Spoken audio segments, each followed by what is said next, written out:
Phnom Penh is a city steeped in both ancient and modern history.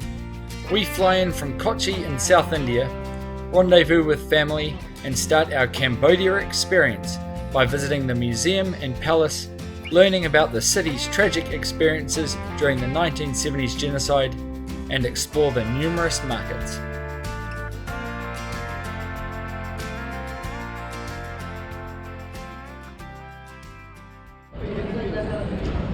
We are off to Cambodia and I can't wait.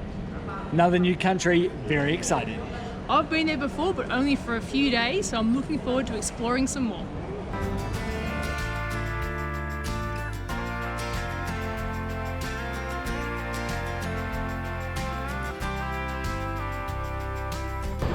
We made it to Cambodia. The flights weren't too painful in the end, and the visa process was crazy but really quick, so it's all good. Now we're going to head into town and find our guest house.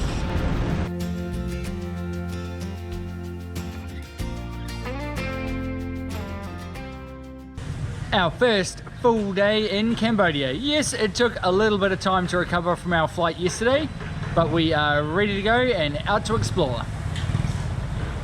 Oh, look at 50. That's cappuccino.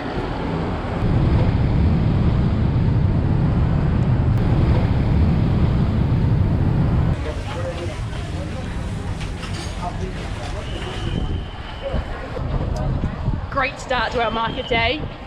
That lunch was just 5,000 and was absolutely delicious. What do you think? Yeah, it was really nice. Similar to some things we've had in other countries, but definitely its own unique take on them, which is really good.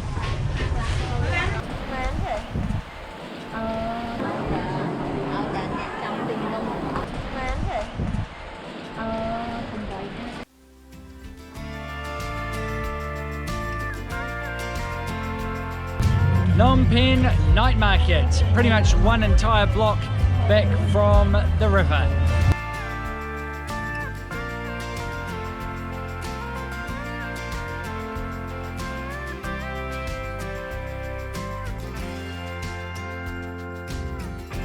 Sharing some strawberry ice cream and a coconut at the Phnom Penh night market.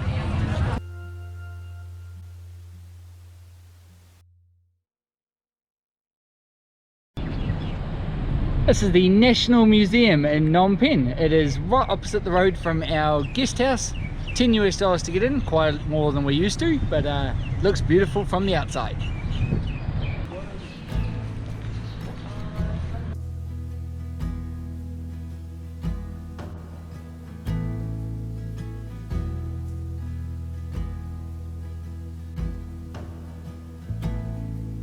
We're in the National Museum in Phnom Penh.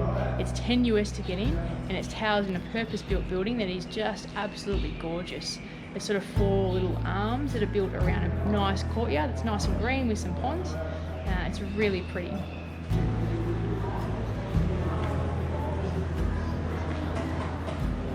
My mother in her natural state.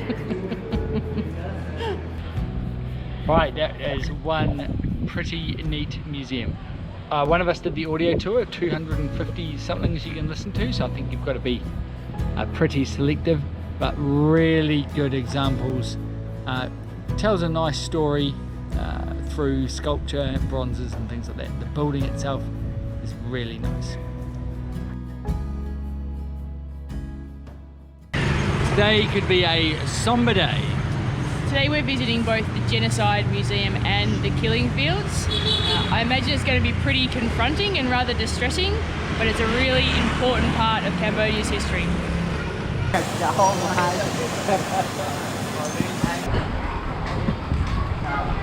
Tickets to the Genocide Museum. So it's $5 to get in or $8 with an audio guide. And I think one of these places you need the audio guide to do it justice.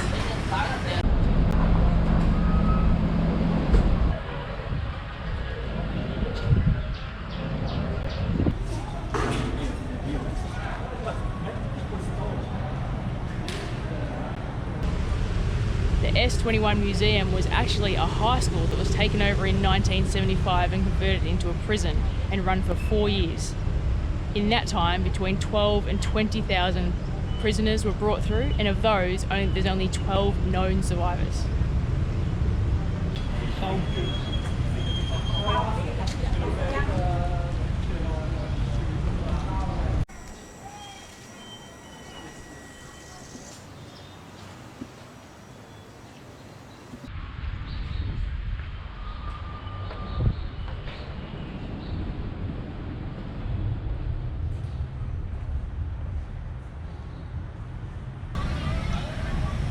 It is a very excellent audio tour of an amazing place in Phnom Penh. Tragic history, really, really important to the country, incredibly tastefully preserved. Must do in Phnom Penh. Opportunities to not be confronted too much by some of the pictures and the stories and things if you want, but it's a special place, yeah.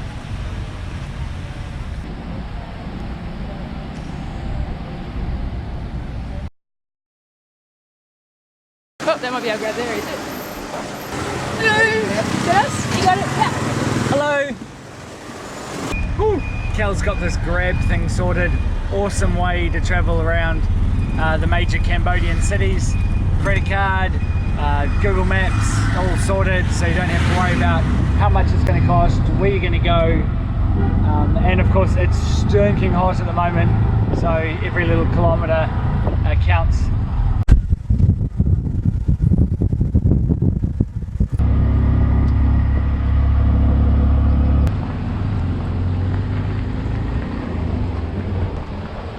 We just arrived at the killing fields. It's $6 US to get in, and that includes an audio tour, which will give us all the information.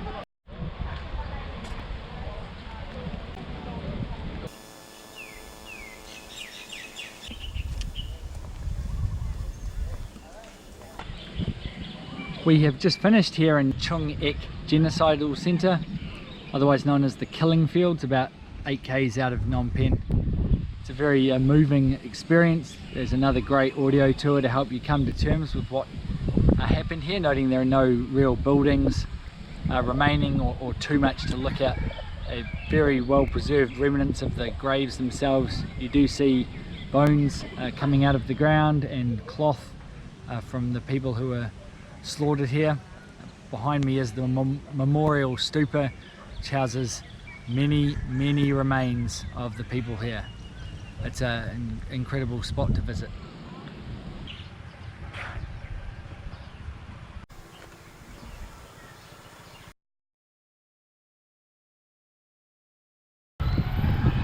Doing our best to tick off every tourist attraction in Phnom Penh. Yes, this time it's the palace. Another one that's very close to our guest house. It's a bit earlier in the morning than we'd normally get going, but it's so hot here, that's the best time to visit things.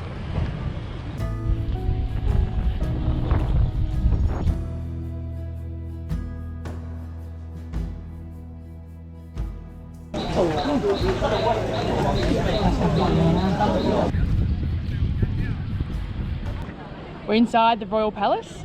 Now you can't get to all of it because it's actually still used as a Royal Palace, which is sort of cool. It is $10 US to get in, and just make sure you have shorts all the way to your knees and your shoulders covered. Trying to figure out where we're going. Yeah, got a map that way.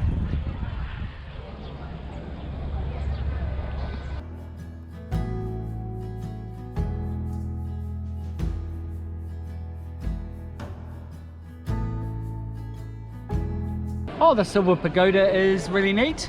Inside you can see some of the silver flooring that's been revealed.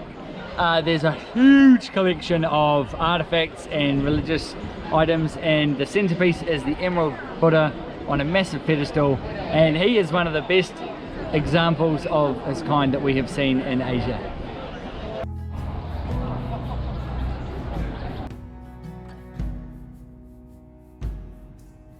A lot more tour groups than I was expecting, and a lot less sort of tourists travelling by themselves. There are lots and lots of stupas inside the ground. Many stupas. So many stupas. No golden ones, but they're all quite cool because they're like this grey, silvery. Yeah, they look really nice.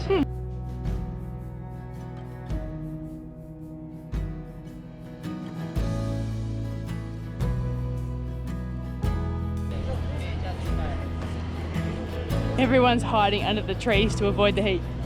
Makes sense to me. Not sure I'm up to this. I have to climb a mountain inside the Silver Pagoda. I'll count the steps and tell you how many there were on the mountain when I get to the top.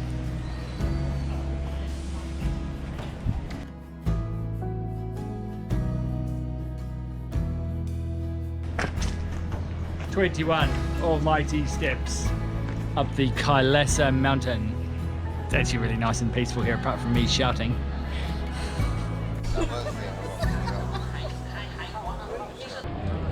The palace and its grounds are not big, but I reckon they're still worth a visit. Yes, definitely, and there's a lot of tourists here, but because it's so open, it really soaks them up nicely, and there's still some really peaceful areas that you can hang out for a while. I would also seriously consider a guide. So a guide is only 10 US. Doesn't matter how many people you have in your group, and there's no information boards or anything, so a guide I reckon would be pretty valuable at this place.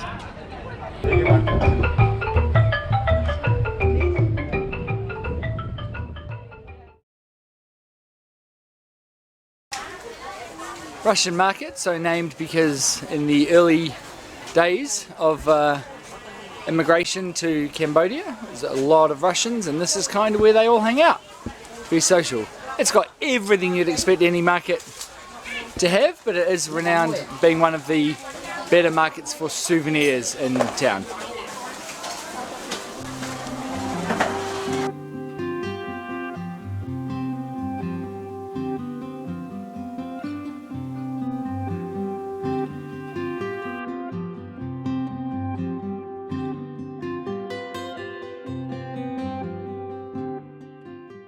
This one is Central Market. Now there are lots of markets in Phnom Penh and we've already been to quite a few, but this one is meant to be the market to end all markets.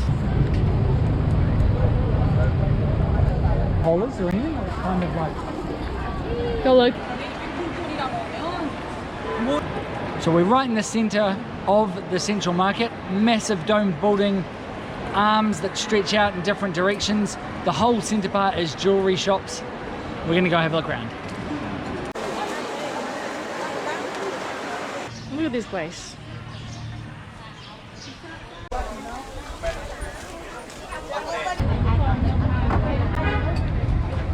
Fresh spring rolls look amazing. That's where I went and I got that one.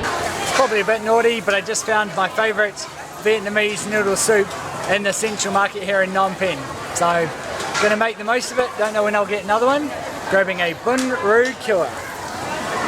Yum. I got change. Lunch stuff. Some sort of glazed donut. They look really good. Woo! It's almost like toffee. Oh, the life of Riley, everybody. The joys of having your parents visit and splash out in luxurious accommodation. It's got a pool and pineapples. Oh no, we bought them. And beers. Oh no, we bought them too. But it's also got a view.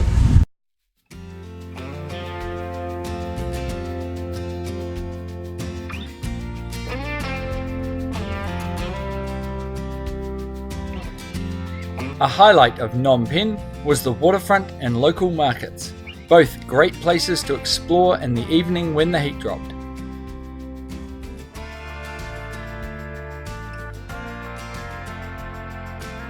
We really enjoyed Phnom Penh, but it was time to move on. Next stop, Kampot on Cambodia's south coast.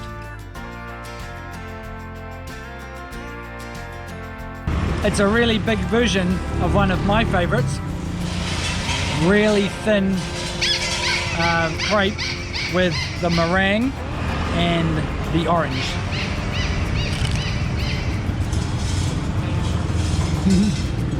Yum, heaps of fun.